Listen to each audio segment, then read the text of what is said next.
Now, look, I think that the clip that Francesca's using is misleading and totally out of context, but that's okay. But I know that— No, it's not okay. No, it's not okay. That dishonesty is not okay. Yeah, but continue. Go ahead. I hear you. I hear you. I don't mean to but she's getting the likes that she wants, right? Otherwise, I mean, who would pay attention to anything she's doing if she's not attacking TYT? The gloves are off as Anna Kasparian is now lashing out at Francesca Fiorentini for remarks that she's made and for her interview and debate that she did with Cenk Uygur recently. We're going to take a look at clips from the Young Turks with Anna Kasparian and Cenk Uygur talking about all of this. I'm going to share my thoughts as well. This is a juicy one. Let's get into it together. To give you a little bit of context, this is all about plans that Donald Trump and the Trump administration have for detaining immigrants in Guantanamo Bay. So during that same interview, Hegseth also said that the immigrant detainees will not be held with the terrorism suspects. And to be clear, in the past, that has not been the practice. Okay, they don't put terrorist suspects in the same facility as immigrants in detention. But that point about Bill Clinton that you just heard is actually true. So in 1994, President Bill Clinton resumed the previous administration's use of the Guantanamo base for processing Haitian refugees and later ordered Cuban asylum seekers caught at sea to be held on the base. Later that same year, the facility's migrant population totaled 45,000, according to a government report. So, Cenk, I know that Francesca Fiorentini is currently attacking you about this as if Donald Trump is unique. He's novel compared to past presidents, certainly a special kind of evil that we've never seen before. In her mind, these are the gulags that she was warning about. But in fact, this has been a longstanding practice. You can be against that practice, but Donald Trump isn't doing anything new here. Yeah, so I'm going to address it, but there's two different issues here. One, should he send him to Gitmo? And my answer to that is no. So what is Gitmo mainly known for? Unconstitutional lawlessness. So I know why Trump's doing it. He's doing this threat, and he probably will do some portion of this to make it seem like he's tough and you better not come here. And if you're undocumented immigrant, especially criminals, we're going to send you to Gitmo and scare everybody to death, right? But copying Dick Cheney, not a good look. I thought that all of MAGA was making fun of Kamala Harris for embracing Dick Cheney. But if you're embracing Dick Cheney's Frankenstein in Guantanamo, where the whole point was to kidnap people, by the way, oftentimes without any evidence, torture them, and treat them in an unconstitutional way because they thought Guantanamo was a lawless area where the law didn't apply. And now Trump is saying, oh, Dick Cheney had it right. Let's go send people there. At a bare minimum, not a good look. And overall, not a good policy. Okay, now the second issue is this mass deportation camps, the gulags have begun, et cetera. Now look, I think that the clip that Francesca's using is misleading and totally out of context, but that's okay. But I know that— No, it's not okay. No, it's not okay. That dishonesty is not okay. Yeah, but continue, go ahead. I hear you, I hear you. I don't mean to but she's getting the likes that she wants, right? Otherwise, I mean, who would pay attention to anything she's doing if she's not attacking TYT? But anyway, continue, Cenk. Yeah. So you can see, Anna Kasparian is very testy about this. And to give you a little bit more context on this, Cenk Uygur and Francesca Fiorentini did this interview a month or so ago where Francesca had Cenk come on her show, and for an hour or so, she let him say whatever he wanted to say in terms of the anger that a lot of the people are feeling on the right against him and Anna, in terms of the idea that they're moving over to the right because they're trying to reach out to the right to get along during the Trump administration or whatever it is that they're doing. Cenk Uygur thinks that they can be principled, I'm talking about MAGA, in terms of being anti-war and some other things, and that they would put pressure on the Trump administration rather than just following in line with whatever the Trump administration does. And within this exchange between Cenk Uygur and Francesca Fiorentini, she talked about the idea of Trump putting people in camps, and Cenk really pushed back on that and said that he didn't think that would happen. But here we are now. It looks like Francesca might be proven right. And now Cenk and, in particular, Anna Kasparian are testy about it. There's also been a bit of a Twitter feud, or I think maybe blue sky, between Cenk and Francesca over this very topic of Guantanamo Bay. Yeah. All right. So I have my issues with that, and I made that clear on her account, right? But what I'm more worried about is good folks that are getting into a panic because everyone's telling them the gulags are imminent, including some of our members. In fact, Rep Cat, the political cat boy, great member, just wrote in, and I want to read it and then I want to address it because it's so related to this story. They wrote in, so now that we've got concentration camps already, and we're only less than 2 weeks in, are you going to listen to all of us, mostly queer people, sounding the alarms on this and the impending Christian Holocaust? No. This is exactly what I'm talking about.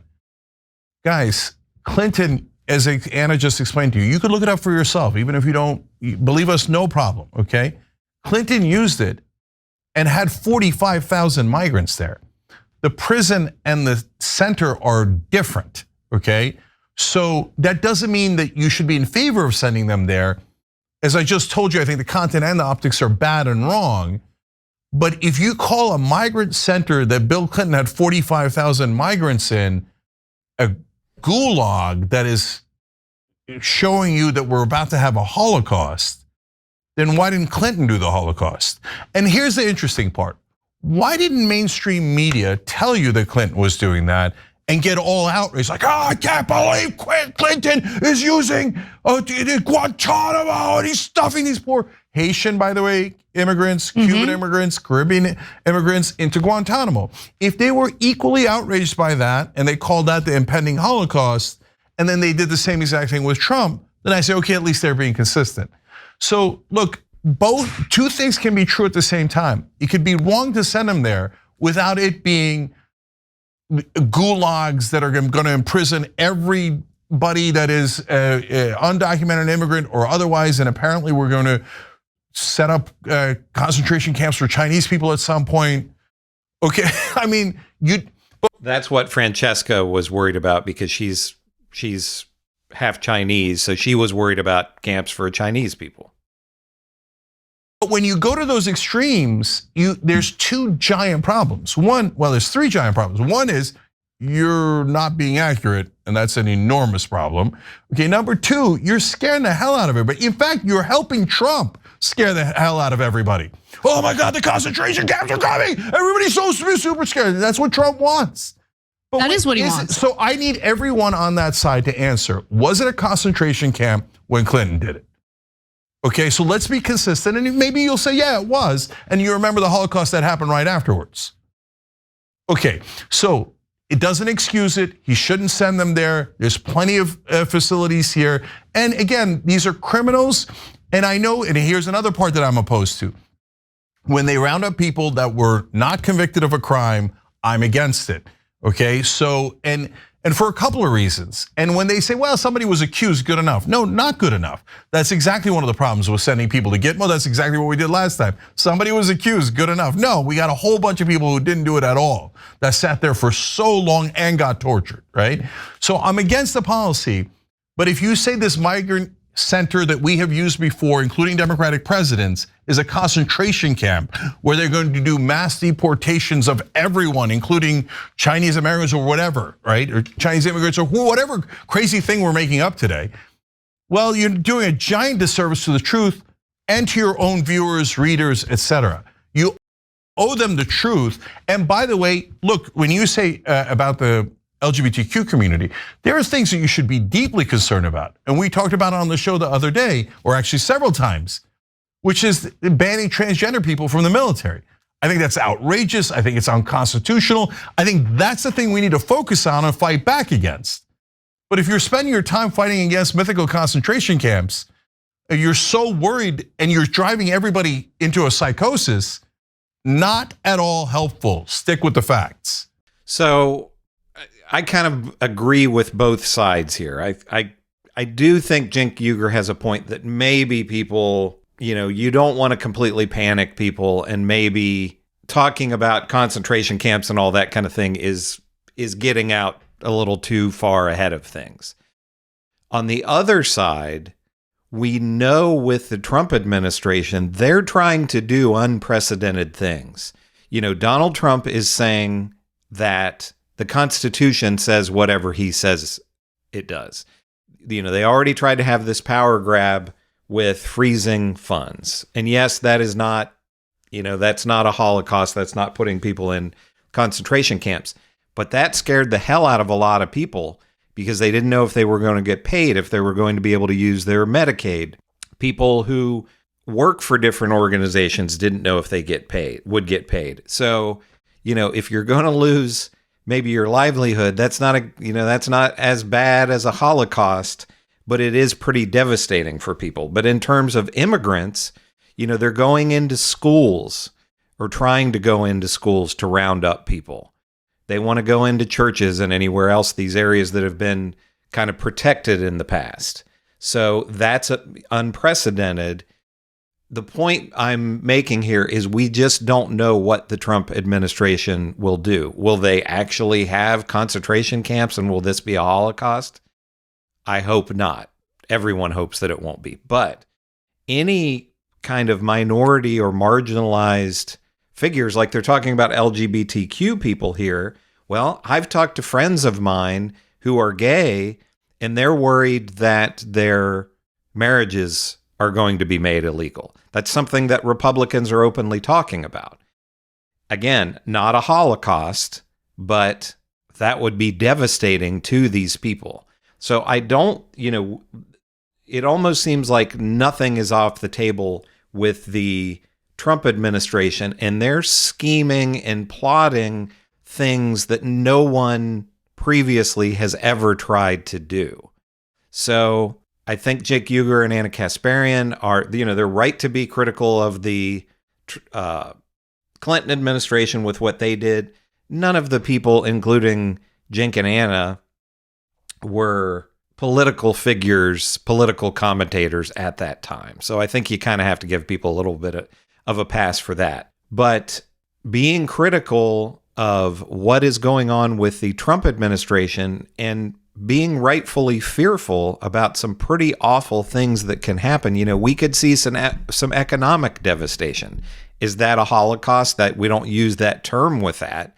But, we could have a second Great Depression, and a lot of people lose their livelihoods and lose their lives over it. So I think Cenk is somewhat correct and maybe pumping the brakes a bit, but I can see the sides of someone like Francesca Fiorentini being very alarmed because of her heritage and being concerned for immigrants. In terms of this battle between Francesca, Cenk, and Anna Kasparian, these are just more shots fired. Francesca is now doing work for Zateo with Mehdi Hassan, so you kind of wonder if, can she go back to TYT at this point after Anna saying these things about her? You would have to think that relationship would be severed. But let me know in the comments what you think about all of this. Do you agree with Cenk and Anna? Or are you more on the side of Francesca Fiorentini? Make sure to give me a like and subscribe. This is Chris on Culture, and I will see you in the next video.